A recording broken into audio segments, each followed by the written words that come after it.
How are you? Alhamdulillah, good. I think we missed you a couple lessons. Yeah, how have you been? I've been alright. Yeah, a little busy? Yeah, I was out of town. Okay, MashaAllah, welcome back. Thank you. Yeah, of course. How's everybody doing with this reading on conceit? It's a different style of reading than the other chapters, for those of you who might have read. Imam Ghazali, rahimahullah, he speaks about, I think, 24 different types of groups, that have conceit. So we'll go through them, inshallah ta'ala. He really presents a lot of subtleties that oftentimes, people will miss, and so it's really good. But that's in the chapter of conceit, inshallah. Are we live? I haven't gotten the notification yet. Yeah. Okay. All right. I need the second microphone. Yeah, not like that. I can reach it. Let's do all this slide.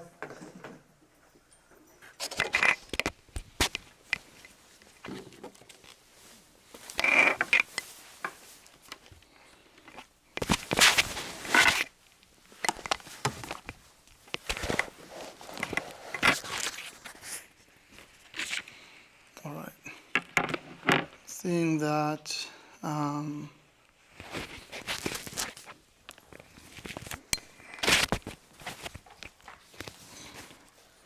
Bismillah ar-Rahman ar-Rahim. I want to start with a few questions quickly, inshallah, and then we'll dive into our lessons from the spreadsheet for those of you who are contributing. Last week we only covered one question, but I'll try to cover a few more tonight. The second question asks, in regards to the chapter about self-admiration, the question says, how do we strike the balance? The question asks, barakallahu fihim, between rahmah and righteous anger in regards to oblivious fellow Muslims. Right, so how do we distinguish between rahmah and righteous anger? I think maybe the first thing I would say is distinguishing righteous anger from impulsive anger. In behavioral sciences, they talk about reaction versus response. So reaction is just kind of you're reacting without thinking, right? It's just kind of like your instant reaction to something. And that's driven by the ego, right? That's not righteous. That's not for Allah's sake. That's for your own ego. Righteous anger is not, is controlled, and it's done with intentionality. And so in behavioral sciences, when they talk about reaction versus response, reaction, there isn't any thought. It's just whatever comes to mind, you say. Whatever you feel like doing, you do.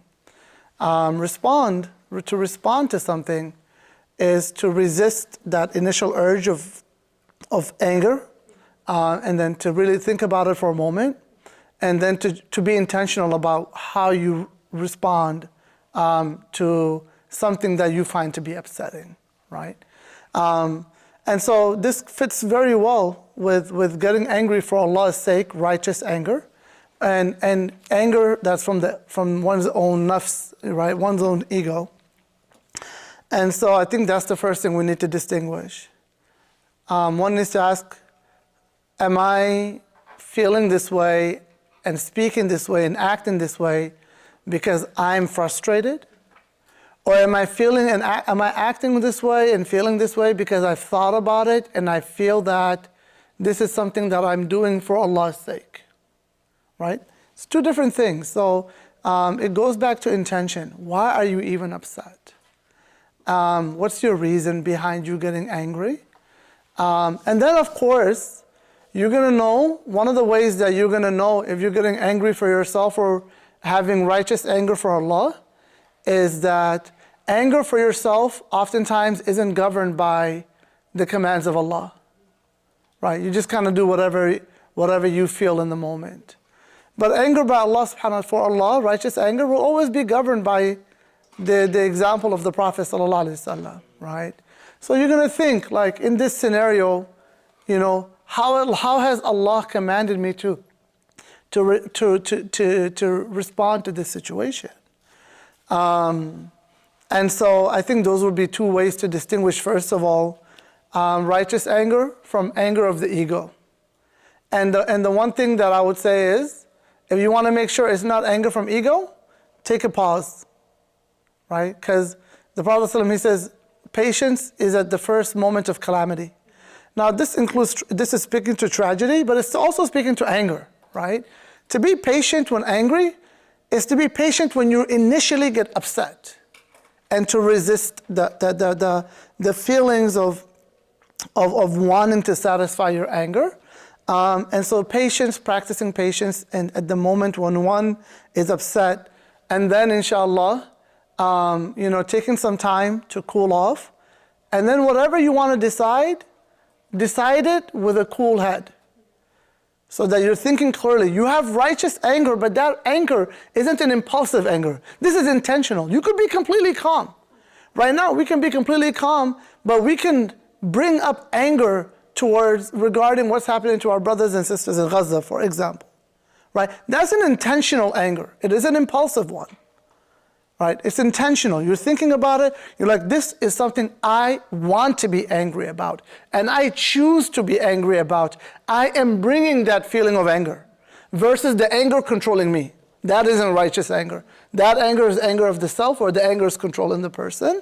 So I would say the first distinction that has to be made is really differentiating between anger of the self versus anger for Allah subhanahu wa ta'ala.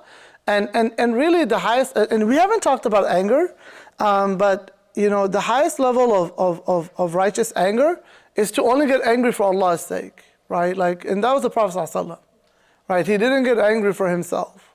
He forgave his rights. He was forgiving. He assumed the best in people. He gave people chances, second chance, third chance. He won the hearts of people. It wasn't about himself, sallallahu alaihi wasallam. It was only for Allah's sake. And when he got angry for Allah's sake, you could see a vein that would show on his forehead, and you would know that he's truly upset. And that was for Allah's sake. So that's really the peak of righteous anger, when you know you've really suppressed your own pride and ego, and you're only truly getting only upset for Allah subhanahu wa ta'ala's sake. And with the rest of the creation, you're dealing with them with a sense of compassion. With a sense of compassion. So that I would say the righteous anger between, and you know, subhanAllah, you can bring this to tarbiyah, because children will be very frustrating, right? If you're like a parent, a teacher, and that will test you. Are you punishing the kid, or are you yelling at the kid, or disciplining the kid because you yourself are angry and you want to satisfy your anger? Or are you disciplining the kid for the betterment of the child? Or is it both? Usually it's both, right? It isn't like I'm thinking about what is the best way to teach this kid. That's not what's going through your mind. You're mad and you're like, you know, I'm going to let you, you know, have it. But at the same time, you're like, I need to put you in your place, right? So there's usually a dual. But if you really want intentional parenting, it isn't to get upset and angry and loud. Intentional parenting is in behavioral sciences, they say authoritative, right? So they say there's passive parenting, where you just enable the children to do whatever they want. This isn't intentional parenting, that's lazy parenting, because you just want to let them be. Let them do whatever they want, they're just kids. And there's authoritarian parenting, where you're just very controlling, very serious, there's no compassion, there's no emotion, validation, nothing like that. Authoritative is where you have authority, you're a leader, you set rules, and so on and so forth, and you're assertive. But along with that, you have compassion. You speak to them, you listen to them. You don't let you regulate your own emotion, so that your children know how to regulate their own emotion, right? And so And so, sometimes parents wonder, why is my kid unable to regulate themselves? Most likely because the parents don't know how to regulate themselves, right? That's kind of usually because kids learn how to regulate emotion based on how they observe their parents regulate their emotion, right? And so you kind of find that parents who don't know how to regulate their emotions usually raise children who are also emotionally very dysregulated. And so all of this is connected to this subject, right? Righteous anger is anger that's regulated. It isn't impulsive. It's calm. And you choose a specific moment to be assertive and firm. You're not yelling, you're not loud, but you're firm and assertive. That was the anger of the Prophet ﷺ. He wasn't loud. He wasn't yelling at people. But when something was wrong, you would see it on him, and you would feel the seriousness of the moment, and you would be in awe of him, sallallahu alaihi wasallam, right? And that's really like righteous anger. You are in awe of the person. You're scared of them, but you're scared of them with a sense of respect, not with a sense of terror. Right? You're scared of them, but you're scared of them with a sense of respect. And that's kind of the azama we're supposed to have with Allah subhanahu wa ta'ala. Khashya. Khashya is to have fear with azama. Right? You fear Allah, but you fear Allah with a sense of like His greatness, right? Not just like because of your own weakness, but you fear Allah because of how great He is. So anyways, anger is really the biggest thing I would say there is like, identifying righteous anger, learning emotion regulation. As far as rahmah goes, rahmah, even in the moments of anger, one has to practice rahmah, right? Because you have to ask yourself, am I looking to put this person down, or am I looking to lift this person up? Right? Rahmah, if you have rahmah, even when you're upset, you're looking to put them up. So having righteous anger is not exclusive to rahmah. It actually goes with rahmah. Because you're angry. The Prophet ﷺ was angry when Sahaba were oppressed, and you would see when the boundaries of Allah subhanahu wa ta'ala were transgressed. But he wasn't looking to degrade people. He wanted to lift people up. So he would be a strong force, but yet he would deal with people in a way that would lift them up. And so rahmah is usually never missing. You can always apply it. And part of that is don't attack the person. Don't offend their dignity. You're nothing. You're just a dumb kid. What do you know? You know no better. That's not. This is. You're putting this person down.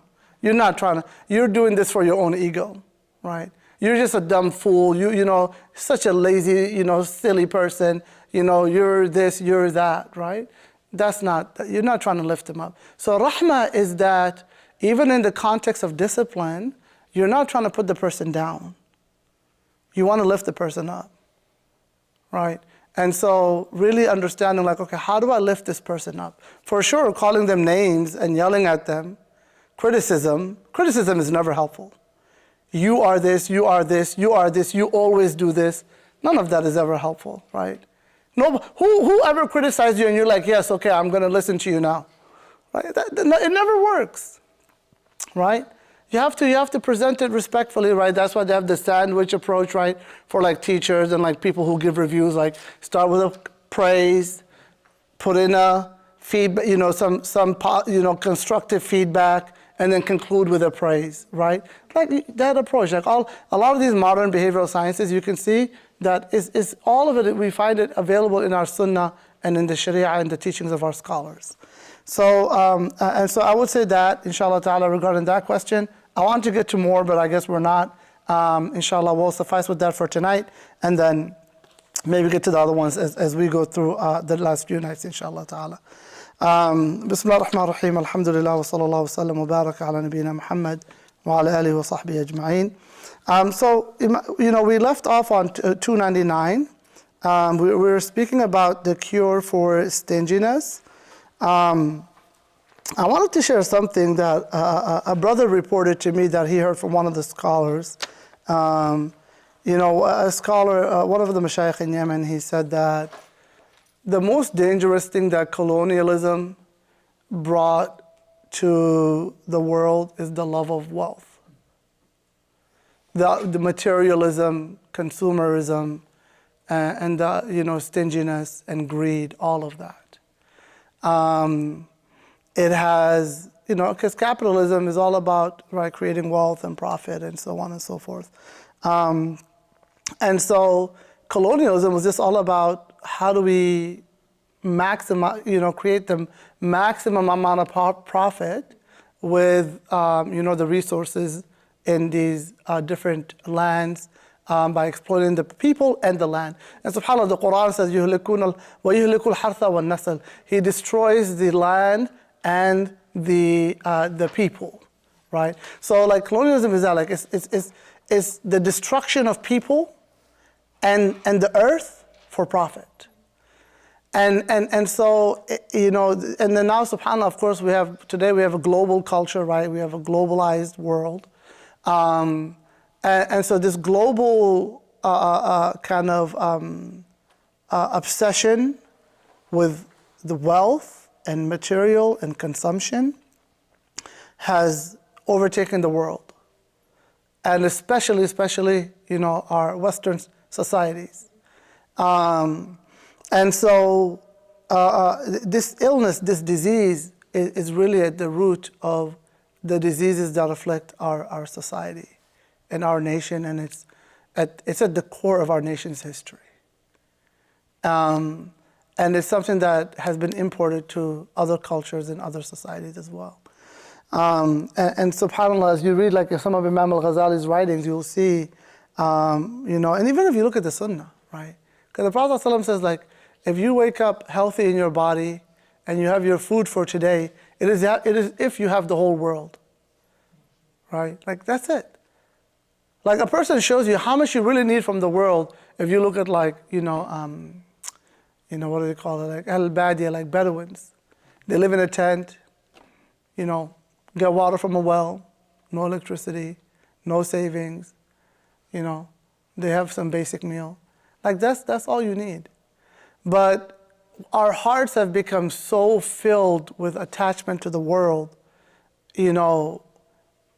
anything where we don't have this X amount of salary and we don't have our retirement and we don't have savings. And alhamdulillah, like that's, standard today, especially in today's, society. But like, if we lose any of this, we're devastated.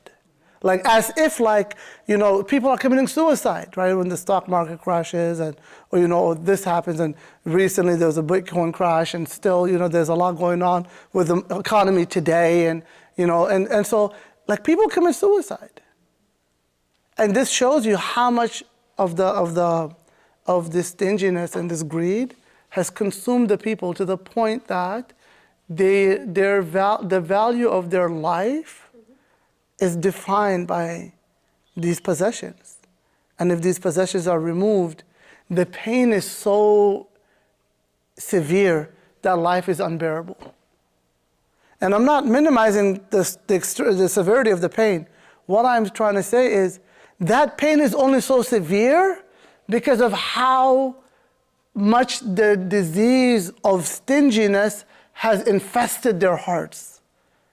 Right? Because when you become overly attached, when somebody is overly attached to another person, they're in deep love to someone, and they break up. Some people commit suicide because of breakup. Why do they do that? Because the love of that person has taken over their heart so much that losing that relationship, the pain of losing that relationship is unbearable. And such is wealth and greed. When a person becomes so attached to the material objects they have, their wealth and their assets and their investments and so on and so forth, and if these things are lost, the pain of that loss is so extreme that pain is unbearable for them. So they'd rather die. They would rather end themselves. Or they just become severely depressed, give up on everything. Lose their marriage, lose their this, lose that, all sorts of issues. Turn to drugs and really fall apart. And all of this comes from somewhere deeper. And it comes from this disease of shuh and the love of dunya and the love of material. And so it's important that we really understand, like as Imam al-Ghazali rahimahullah ta'ala, he speaks about this disease. This disease is a disease that is rampant in our modern world and in our society. And so he's going to give us some lessons and ways to remedy and cure shuh, stinginess, we'll say stinginess, and greed. I think was fine as well. So the first thing he does, Imam al-Ghazali rahimahullah ta'ala, is that he wants us to understand why do people love wealth. So he says that, the first cause for why people love wealth, and you see that on the bottom of 299, love of desires and lusts that are not attained except through money and prolonged hope. For if man knows that he will die the next day, he would not withhold his wealth, because he would need little money to sustain himself for such a short period. But the beginning is really what it is, right? Like, wealth is the means to attain all of our desires, all of our hopes, all of our aspirations. Wealth is the means to do that. So because we know that, everything in our life, the quality of our life depends on the amount of wealth we acquire, then of course we are absolutely going to be attached to our wealth. And so Imam al-Ghazali rahimahullah ta'ala, he quotes the hadith in the bottom. For this reason, the Messenger of Allah sallallahu alaihi wasallam has said, children lead to stinginess, cowardice, and ignorance. Right? Because wealth is the means by which you provide for your children. And so now you have children, you become very stingy with your wealth, right? So that's kind of what's meant, right? So it's not saying, it's just a fact. It's just the reality of the world, because you need wealth to raise children, and now you have children and you love your children. That love for your children is going to lead you to become stingy with your wealth. So Imam al-Ghazali here, he's not saying that it's bad, right, that it's wrong. He's saying that understand the cause. This is where it's coming from. The second is, this is the worst one. And subhanAllah, we all fall into it.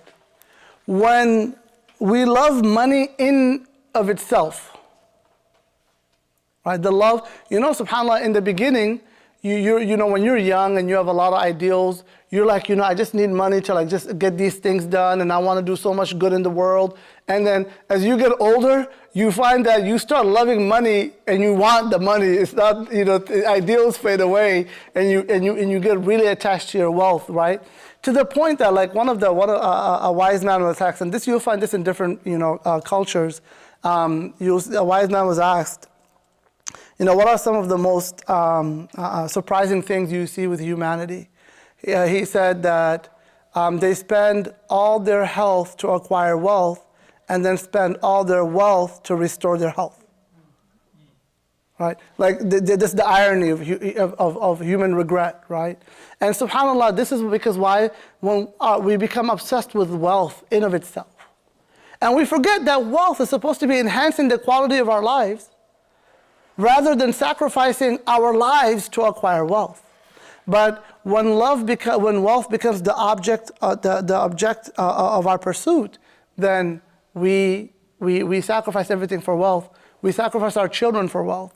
We sacrifice our time with our families for wealth. We have so many regrets about what we did and how we wasted time, and we wish we could reprioritize things, right? And so all of this happens. When does it happen? When a person starts loving wealth in of itself, right? So he's kind of breaking this down for us. And he said this is the worst of people. If you look at the second paragraph on 300, in the middle, he says, it is a dangerous disease of the heart, especially in old age. It is a chronic and incurable disease and the cause of extreme misguidance. These are, because this is in old age, you become really attached to your assets because you've spent a whole lifetime accumulating them. And to the point that he says he has fallen in love with money, adores it, enjoys counting it, and feeling it in his hands, and enjoys being in control over spending it. Hence he would hoard it as a treasure under the ground. Ironically, he is certain that sooner or later he will die, and the destiny of his treasure is either to be lost or taken by his family or his enemies. But even though knowing all this, his soul would not let him let go of the wealth. And subhanAllah, look who owns half of the wealth of the world. Less than 1% of the world. But they would never, if they tried to spend all that money, they would never spend it. But yet they want to acquire more. And they compete like, oh yes, my network is, up by, X amount of money. I was just reading today, listening to a video today, I think, Elon Musk right now, his net worth is roughly a little under 700 billion. Nearly $1 trillion, right? Almost there. And like you couldn't spend all that money if you wanted, right? But that's what happens when love becomes the pursuit of life itself is wealth. Wealth is not a means anymore. The wealth is the object of one's pursuit anymore. So how much of it can I amass? Keep collecting, keep adding, right? And then the person dies and like, what have you taken from it, right? It's gone. You're in the earth. It's done, right? And so, subhanallah, these people are very ego-centered, and they wanna have a control over the world. Even after they're gone, they want to put systems in place where they still control the world, right? So much so that that's how ego-centered they are. And so he says, like, is there any difference between this type of people and stones in terms of ignorance? Right? This is the greatest fool. You have to be a complete fool to love wealth this much. You're gonna die, so how can you justify loving wealth so much? Like, you have to be as foolish as a stone. Like, you really have to be like an idiot. Right? That's what Imam al-Ghazali rahimahullah ta'ala is really saying. Such people are like stones, or even worse, for stones are more useful. Right? You can at least do some good with stones. But the greed of this person is just going to make them consume and consume and consume, and they're just going to take and take and take, but they don't give anything back. At least the stone is grading benefit. But these people, they're just what? Taking and taking and taking. So what benefit, how much benefit are they giving to the world? Whatever they might be giving, they're taking tenfold back in return. So don't even be fooled by what they're giving, because that's only a tip, a piece of what they've taken. And so he talks about the remedies, and so we'll kind of like look at a few of them, inshallah ta'ala. At the end of the second paragraph, he says the cause of love of desires and lust is cured by feeling content. So number one, qana'ah. قناعة القناعة كنز لا تفنى. Qana'a is a treasure that never ends. So qana'a is to be content. Right? Qana'a is a kanz la tafna. It's a treasure that is infinite. Meaning if you're content, you're never in need. Right? And so the hadith of the Prophet ﷺ says, لَيْسَ الْغِنَى بِكَثْرَةِ الْعَرَضِ, like being rich isn't by having abundant assets. وَلَكِنَ الْغِنَى غِنَى النَّفْسِ, but being rich is by having richness of your heart, like having contentment with your heart. Because as long as you need something, you're poor. Right? In Arabic, to be faqir is to be in need. So even if you have $1 million or $1 billion or $5 billion or whatever it might be, if you need more, you're still poor. You still need to acquire more. So you're still poor. But if you only have $100 to your name and your check to pay your bills, but you are satisfied with that, you're at peace with that, you go home and you're happy and not stressed and content with that, then you are wealthy. Why? What is ghina? In Arabic, what is to be ghani? Ghani is to be self-sufficient and independent of need. Ghani in Arabic, to be rich is to be independent of need. That's why the only one who's truly ghani is Allah. One of Allah's name is Al-Ghani. And He's also Al-Mughni, the one that gives independence, right? And so ghani, to be rich, is to have no need for others, no need for material, by being content with what you have. You have what you have. It might be simple, but that's yours, and that is enough for you, and you're at peace with Allah, what Allah has given you. Once you have that, it removes the greed from the heart. That's the first remedy. In Arabic, that's called qana'a, is to be content. And then the second one is patience, sabr. So he says feeling content with little provision, and then second is being patient. Because why is patience required? Patience is required when you see the potential of what you can get and what others have, you naturally want to acquire it. right? When you see the potential of what's possible, your nafs, your lower self will want it. So you have to have some patience. You have to be like, no, this isn't a priority for me. Right? I don't need this. I'm okay with what I have. So there has to be some internal kind of framing that has to be done where it's like, no, I actually don't want all of that. I'm going to be patient with what I have, and so that's patience. So learning to find patience. So number one is finding qana'ah, contentment. Second remedy is finding sabr, is learning to be patient. One of the ways the Quran teaches patience is do not look at the possessions of those who have been given wealth. You know, you have these, I remember in the 90s and 2000s, like MTV Cribs, and right, you still have shows like that, right? What do people watch now? Housewives and I don't know what else, and the Kardashians and all these shows, right? But so it's like you're looking at what these people have amassed from the world. And families are sitting down, and young men and young women are sitting down, and this is the entertainment they're consuming. What does that do? You want that life. You want that life, right? And so once that's how you view life, you define the quality of happiness by those materials, what happens? You become a very shallow person, right? And then now you're willing to do anything to get that wealth. And once you're willing to do anything to get that wealth, and your greed is too big to control, what happens? Morals are lost. Corruption becomes widespread. And then you don't have enough regulations in place, you don't have rules in place. You're 18, you can do whatever.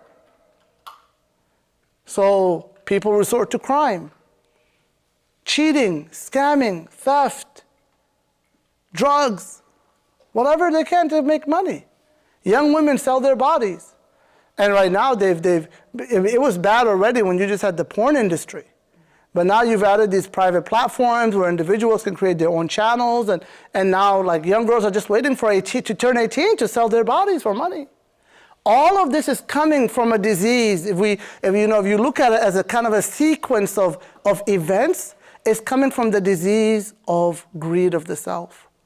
And so how do you control that? Is by, don't even look at this dunya. Researchers, they study why is social media correlated with depression, and they said one of the theories that is out there, and they did find some evidence, is that social media gives you access to everybody's life, and you romanticize about everybody's life, thus leading you to be unsatisfied with your life. And unsatisfied with your family, unsatisfied with your relationships, unsatisfied with what you've been given, unsatisfied with your looks, with your body. And now we have young people insecure about their looks, about their bodies, about, they lose their self-esteem. And also what it does is, it leads, on the other end, it leads men to objectify women. And so now you create a culture where the value of a woman is based on her form. And so what does that do? It reinforces this culture that, you're only as valuable as according to how much people you can attract. So now the whole thing turns into what? How many people can you get to look at you? So now you create a very shallow generation of people. Right? All of this is rooted in looking, and so that's why the Quran says, don't look into the dunya. And subhanAllah, we see researchers are now, they're finding actually social media might be more harmful than beneficial. Right? Australia just passed a law no social media, right, for teens under 16 now. They're finding giving people too much access to everybody else's world and seeing all this is actually detrimental to the health, along with the technology, doom scrolling, but there's an issue of greed that's created by constantly looking into the lives of people, and you start comparing, and envy and jealousy and insecurity, and all of these diseases start to fester and develop in the heart. And so patience, one of the ways to acquire, it's hard to be patient if all you do is look at people with money all day. Right? How are you going to be patient? All you hear is, so-and-so like, mashallah, I make this amount of money, I have these many assets, how are you going to be patient? To be patient, what does the Quran say? وَاصْبِرْ نَفْسَكَ مَعَ الَّذِينَ يَدْعُونَ رَبَّهُمْ. Keep yourself patient with those who remember their Lord. Right? Because when you find people who are patient, you're able to be patient. Right? If you find people who are wise, you're able to be wise. If you find people who are content, you're able to be content. If you're sitting down with, you see some of the really pious mashayikh and the awliya, you see these righteous people, like, wallahi, they're content with the most simplest of means of this life. You sit with them and you're like, oh my God, I live like a king. You go home and you just, you feel so completely satisfied with what you have. And maybe even like, feeling guilty, Ya Rab, like, am I grateful for what I have? Like, look at what these people have, right? And so one of the things that helps patience is not looking at what other people possess. And then the second thing, the Prophet ﷺ, he said, don't look at those above you and look at those below you. So what does it mean, don't look at those above you? Meaning, don't look at those who have more than you and look at those who have less than you. So that's the prophetic advice. And so this all goes into, not looking at those who have more than us. The other, remedies, I'm going to just go through the rest of these quickly. He says, hope in prolonged life is cured by continually remembering death. This is amal. Tul al-amal is having hope in prolonged life. And so this is one of the diseases of the heart, actually, that Imam al-Ghazali doesn't, I don't think he makes a chapter for this independently, but he mentions it as part of the disease that contributes to greed. So tul al-amal is to live like you're going to live forever.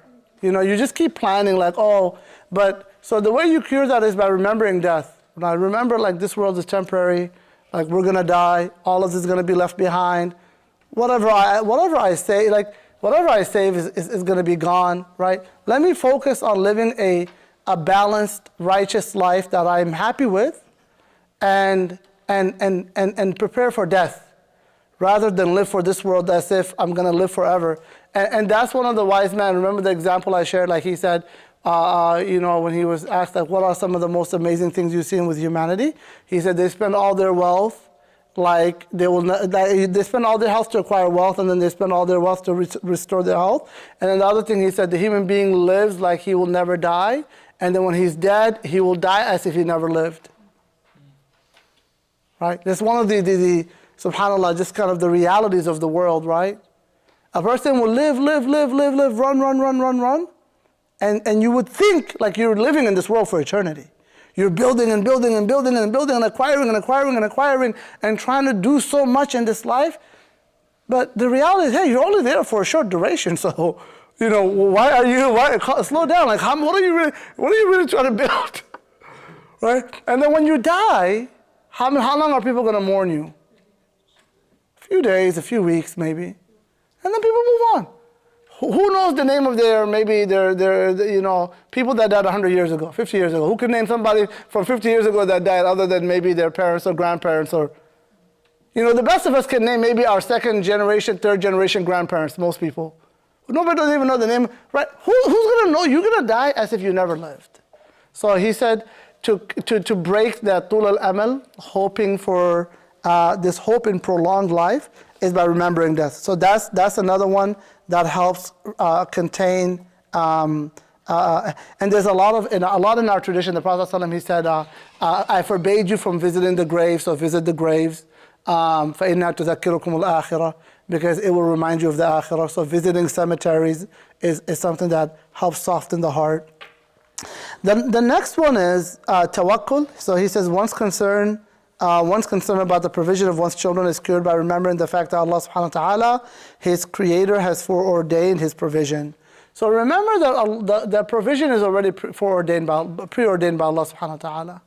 Right? Like, have that conviction that Allah, whatever Allah decreed for you, will not miss you. Right? And so the Prophet ﷺ said, whatever Allah decreed for you will not miss you. So فَأَجْمِلُوا فِي الطَّلَبِ, like, seek your sustenance in beautiful ways. Right?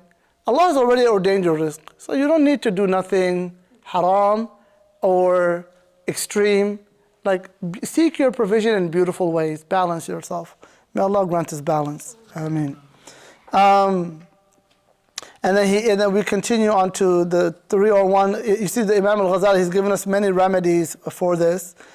He said one could also cure his heart from miserliness through continuous contemplation and pondering over the incidents and wise sayings that dispraise miserliness, praise benevolence, and remind one of the fatal punishment that Allah subhanahu wa ta'ala promises to inflict on miserly people. Right? So look at all these people. Look at, what their outcome was. Who likes a greedy person? Right? Who likes a miserly person? So, right? So like, why do you even want to be that type of person and have those type of aspirations? Among the effective cures is continuous contemplation on the conditions of miserly people, how repelling they are, and how hateful they are to other people. Right? I remember as a kid, you see what is it? During Christmas season, the Grinch. Right? I remember as a kid, that was something I always remember, right? Like, do not be Grinch, right? So it's kind of like, remember them, like, nobody wants a Grinch, right? Don't be like that person, right? And so, like, like teaching ourselves, like, okay, the greedy people, nobody likes them, nobody, right? And then, subhanAllah, like, generosity is something like of an oxymoron. You assume that the more you hold your wealth, the more happy you're going to be. But the reality is, the more you give, the happier you are, right? SubhanAllah, like it's really interesting. Because you're thinking like, okay, if I'm just like looking out for myself as much as possible, then I'm securing my well-being. But SubhanAllah, Allah has made our soul's happiness not lie in the pursuit of our desires. Allah has made the fulfillment of our happiness lie in the fulfillment of the desires of the people we care about. And people in general. And our happiness lies in sacrificing our desires. The more you're able to sacrifice, the happier of a person you become. Generosity is correlated with happiness. And greed is correlated with depression and anxiety. So it's really interesting how Allah has made this our affair as humanity. Rationally speaking, what makes sense is, take care of yourself, you're going to be happier. Be selfish, you're going to be happier. You have more, you're going to, rationally you're thinking, plus, right? The more assets I have, the more property I have, the more I indulge myself, well, what should happen then? If I'm indulging myself all the time, I should be what? Happy. Rationally, intuition, that's what you think. But Allah has made your heart the opposite of that. The more you indulge yourself, the more miserable you will be. And the less you indulge yourself, and the more you indulge others, indulge your spouse, indulge your children, indulge your relatives, your parents, indulge the poor, give and care and serve others. The more you can serve others, and the more you can be content with with what you have, the happier you'll be in life. The less depressed you are, the less stressed you are, the less anxious you are. And so that's something that's really, in itself, like is really interesting. It's really powerful that Allah subhanahu wa ta'ala has made this the nature of human beings. And so he talks about that. Another effective remedy is pondering over the functions and goals of money. We should think why money was created in the first place. We should know that we keep a certain amount of money that is satisfactory for our needs only, and any additional amount should be invested in the hereafter through spending for it in the sake of Allah and harvesting the reward at the time of need in the afterlife. So he says these are the types of cures that are related to the knowledge and learning. So he gives us all those remedies for curing miserliness. And then he says, cure miserliness is done through knowledge and practice. Knowledge is attained through studying the evils of miserliness and the benefits of benevolence. Change through practice is attained through striving to be generous and spending it, even if it's done insincerely. Last Sunday, the brother asked a good question. He's like, how do we know what the right amount to give is? And because I also mentioned the story of Abu Bakr and Umar. Abu Bakr radiallahu anhu gave his entire wealth. Umar radiallahu anhu gave half. And that was the best for them. There was another man who gave like an egg or like a nugget of gold in sadaqah. The Prophet said, return it, because that man was spending more than what he could bear. And so, I told the person, start with a small portion and do it consistently. And then increase that portion gradually to, little by little. And then get to a place where you feel like that is sustainable, but not too difficult. And that's how you kind of build generosity. And so the Prophet ﷺ, he said, the best of deeds is that which is consistent. So if a person wants to really break miserliness, to develop like a regular type of giving, right? Number one, of course, zakah, right? If you, and this is for people who have zakah, right? The zakah is if you have, like 80 grams of gold of value in value, in cash, and that goes up because as the price of gold goes up, then the zakat threshold goes up. So if you possess roughly the value of 80 grams of gold or 85 grams of gold in cash, or you have if you have a business, there's other rulings, but roughly if you have 10,000 or more, I believe 85 grams of gold is actually a gram of gold roughly right now is $100. So 85 grams of gold is $8,500. So if you have $8,500 or plus saved for more than 1 year, it's in your account sitting for more than 1 year, then you pay 2.5% of that wealth in zakah. So make sure you pay your zakah. Outside of zakah, be generous with your family, right? That's where generosity should be practiced first and foremost. With one's spouse, with one's children. Husbands need to be generous with their families.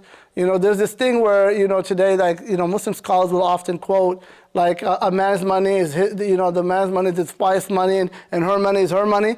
Although fiqhan, that's true, but practical, like doing that in life is a disaster, right? Because life is built by cooperation and teamwork, right? If one person is like, I'm going to hoard all my money for myself and I'm going to spend all your money, you're asking for trouble in that relationship. So, you got to use some discretion and wisdom in how you deal. But be generous with one's family, right? Don't be so rigid, like, mine is mine and, you're the man of the house, right? Be generous with one's children, with one's family. And especially with brothers, right? Be generous. Oftentimes, brothers will try to also take advantage, right? So be generous with one's family. And then outside of that, give charity, right? Give charity.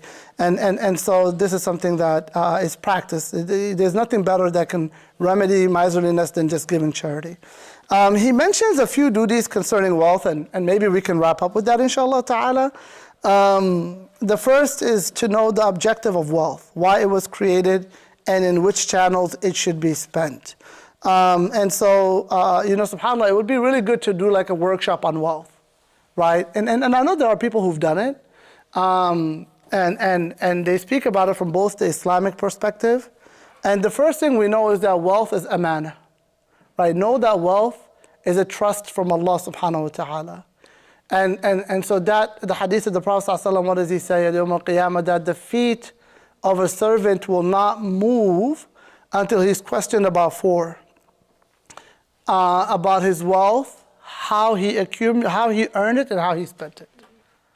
Right? So remember that wealth is a trust that comes with reckoning. Wealth is a trust that comes with reckoning, not just a general reckoning, a very specific reckoning, dollar by dollar, cent by cent. How was it acquired? How was it spent? May Allah Ta'ala grant us salvation, right? And so it's terrifying when you hear that, right? To know like, subhanAllah, I don't know how I spent money last week, let alone know what I spent last year, let alone know what I spent my entire lifespan. And I don't know how I earned exactly every single dollar. Who can remember, right? So really like trying to, understand that wealth is amana, and understanding that Allah subhanahu wa ta'ala has set rules on that with regards to wealth. Number two, he says, rahimahullah, one should investigate the source of the earned wealth. He must avoid that which comes from every unlawful source, whether clear or doubtful. And so this is a fiqhi issue about halal and haram, knowing like, okay, what wealth is halal, what wealth is haram, And so a person must have some knowledge of earning and what is halal and haram. And they should seek knowledge regarding that. The third, one should earn the amount that suffices him, no more and no less. Now this word is interesting, right? He says that suffices him. That suffices him is subjective to culture. And today's world, like wealth that suffices you, I guess you could interpret that in different ways. If you look at the basic necessities, you need to just your provisions, right? Your housing, clothing, food, medicine, providing for the needs of your family. That's what suffices you. But then there's kind of a standard above that, which isn't a necessity, but it's like a need. Right? It's not a necessity, but it's a need. So we have the daruriyat, and in Arabic we call this the hajiyat. Hajiyat are things that are not necessities. So necessities are things you cannot live without. Okay? And then the needs are things that are really essential to having a quality life. Right? And this is kind of having like, let's say, some savings for emergencies, for example. Having the flexibility to, just have a better quality of life, right? Having a nice vehicle that you could rely on, having a good car, having a home that you own, that, you have housing security, and things. So these are not necessities. Necessities, you just need shelter. That shelter can be simple, right? But the need is a little more. Like, so having a house is a need. Buying a home is a need. Having a vehicle is a need. Having some sort of savings for emergencies and things like that is a need. Not a necessity, but a need, distinguishing the two. Having retirement funds is a need, because we need to really break this old culture of children being the retirement plan of their parents. Right? Because that's how it is globally, right? The children are the retirement plan. You hope that, you get a few good children that are good to their parents, and, they're going to take care of their parents when they get old, right? And that puts a lot of pressure on the children. Because this child is over here, especially in this economy, you don't even know how you're going to survive, and your parent is waiting for you to pay their bills and take care of their needs, and they're waiting for you to help their siblings out and their nephews and nieces and different places. So having some type of retirement plan is a need. It's something that we want to promote. So that's why I said this term suffices him is subjective, depending on how you're looking at it, right? If you want to say necessities, all this other stuff aren't necessities, right? But they're needs. And so these needs it's actually a virtue to have these needs taken care of, right? So we're not encouraging it. The elite, they can live without this. Those who have, really high spirituality, they don't want distraction, they don't want to be distracted from the worship of Allah. They suffice with very little. And we see that in the life of the Prophet ﷺ. The Prophet ﷺ had wealth. It's not that he didn't have wealth. He had abundant wealth.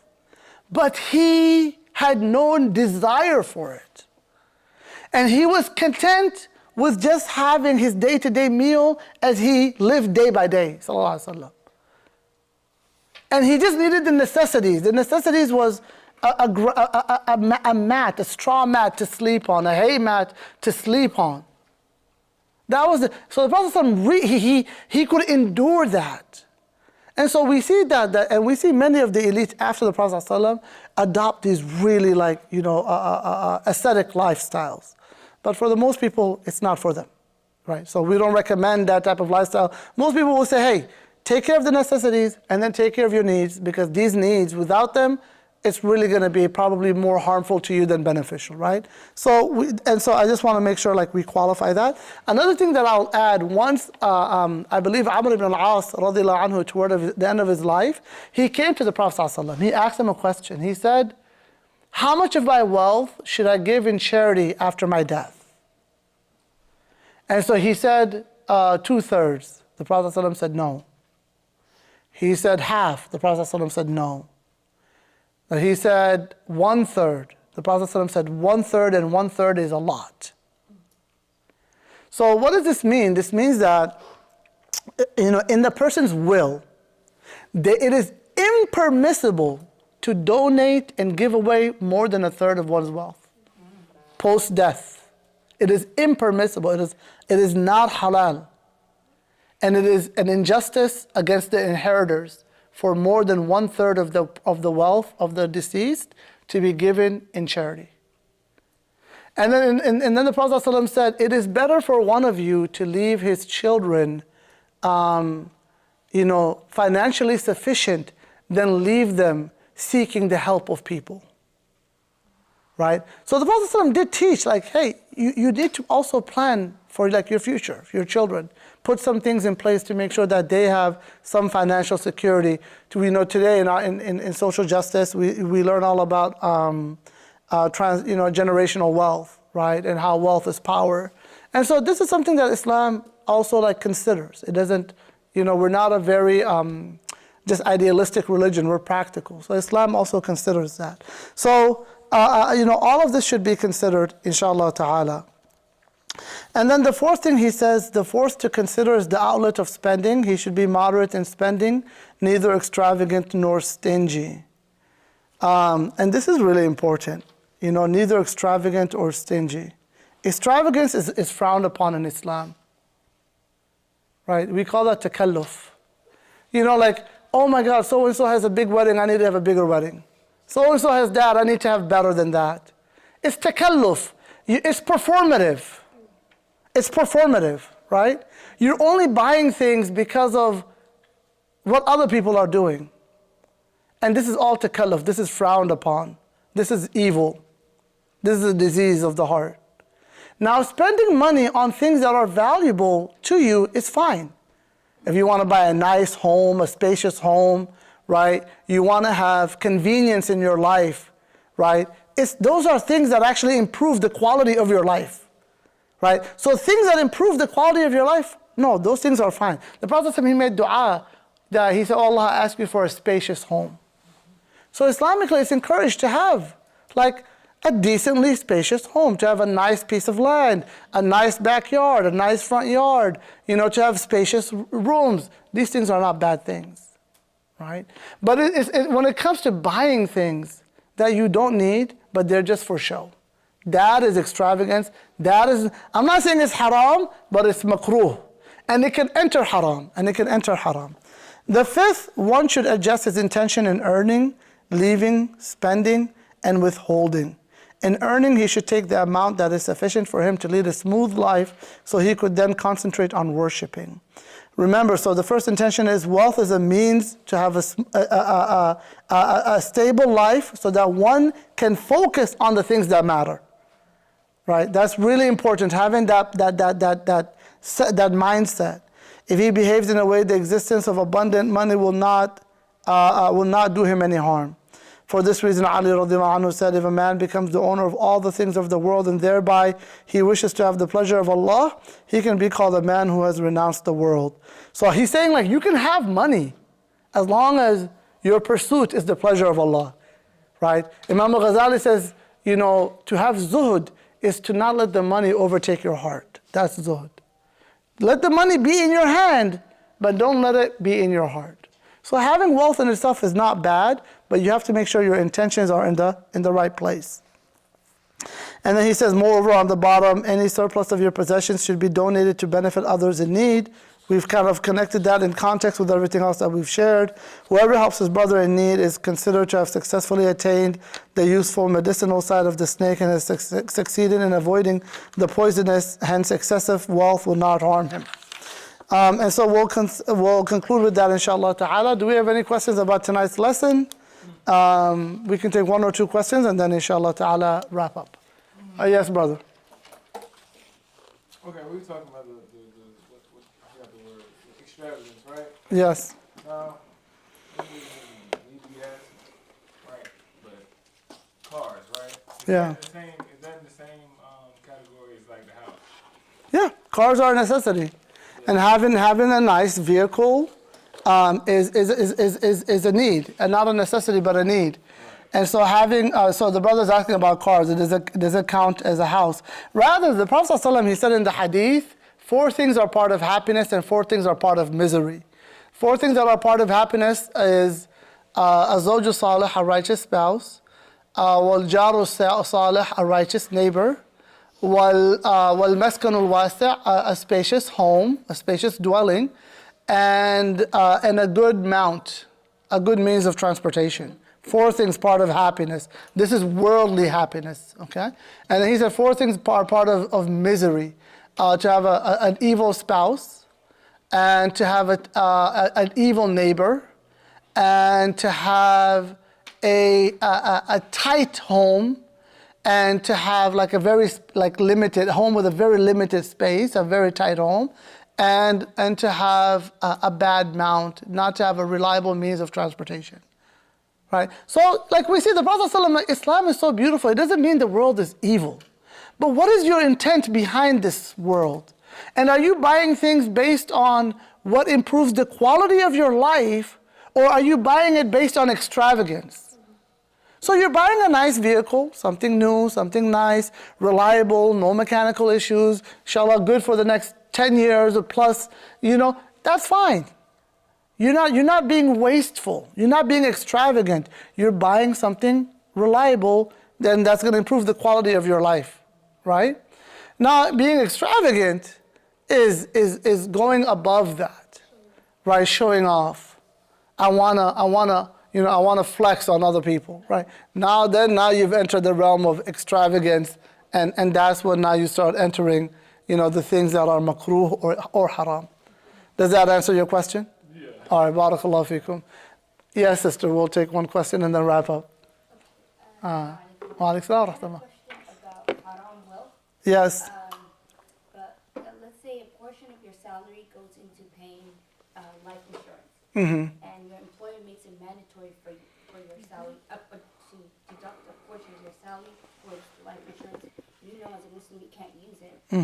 What happens if you do pass away and they decide to give that to your family? Yeah. So the sister is asking about life insurance, and you're asking about the payout of life insurance. Taking the payout of life insurance is permissible. Yeah, taking the payout of life insurance is permissible. The issue is how contributing to life insurance willingly. Was it permissible or not? But if you got it for whatever reason, the money came your way because your employer gave you that benefit, or you have a family member who had life insurance and now you're getting paid by the insurance company because of their death, the wealth that you acquire, that you're given, is permissible for you, right? So that there is, at least to the best of my knowledge and the fatwa that I remember hearing and discussing with the mashayikh, is that it's permissible for you because you didn't do anything haram to acquire that wealth. That wealth was given to you, and it was given to you by choice. You didn't do anything wrong, so therefore it's fine. And so that is fine, inshallah ta'ala. Allahu a'lam. There are lots of big employers that you have to. You just have to have it, right? Yeah. Everybody's kind of secretly wishing, I wish I had an employer that gives me life insurance, right? So I don't have to, I don't have to I can have it without, willingly take it, right? So there's some ulama, and I think there's ground for this, permit taking life insurance for people who are the primary breadwinners in their family. And if their death their death would result in severe financial difficulties for the family, they would say those individuals, it is permissible for them to take life insurance to avoid the harm and the risk. Because Islam is all about bringing benefit and preventing harm. The entirety of deen is about jalb al-masalih and daf' al-darar, right? The entirety of Islam, the entirety of Sharia is about bringing benefit to humanity and removing harm. Right? And so the scholars, when it came to life insurance, a lot of them, they said if a person is the primary breadwinner, and if they were to die, that family, and we see that, subhanAllah, you read stories, I've read articles of people who've had to do desperate things because their family had one primary breadwinner, and that person died, and that family went through extreme financial hardships. And they really suffer because of that death, right? Not just because of the grief, but financially they suffer. So in cases like that where you really have just one breadwinner and so many people rely on that person, many scholars have given the fatwa, and I personally, I follow that fatwa, that if a person considers themselves to be in that position and their death would lead to harm, to significant harm to the people that they care for, then it's permissible for that person to take life insurance. Now, if a person is like, alhamdulillah, they're good, they have a partner, their partner also works, or they have, financially they have savings, they have things in place, they're okay, then I would say, okay, suffice from like, their children are older, their children are working, right? Things like that, then I would say stay away from it. But, if they're in that type of case, then I would say it's permissible. As for receiving the payout, take it, no problem, no harm done, inshallah ta'ala. Yes, okay. Last one quickly and we'll wrap up. Sorry, just to follow up on her question. Because we've been having that same thought process. For like, if you're working, let's say for like a corporation or the government and Right. with all the benefits and stuff, and some of the things is not permissible in Islam. Right. I know you said if you didn't do it like on purpose, if you just were given, it came with the job. Right. You said some ulama, like it depends on what you fall. Is it No, if it came with the job, you have no sin. If it came with the job, you're good to go. Because it's not something that you chose, right? It's just part of the package, right? So there's no sin there. I'm talking about this is somebody who willingly starts shopping for life insurance. This is by choice. You willingly start shopping for life insurance. When can you do that and be like, I really want to like make sure I have things in place for my family?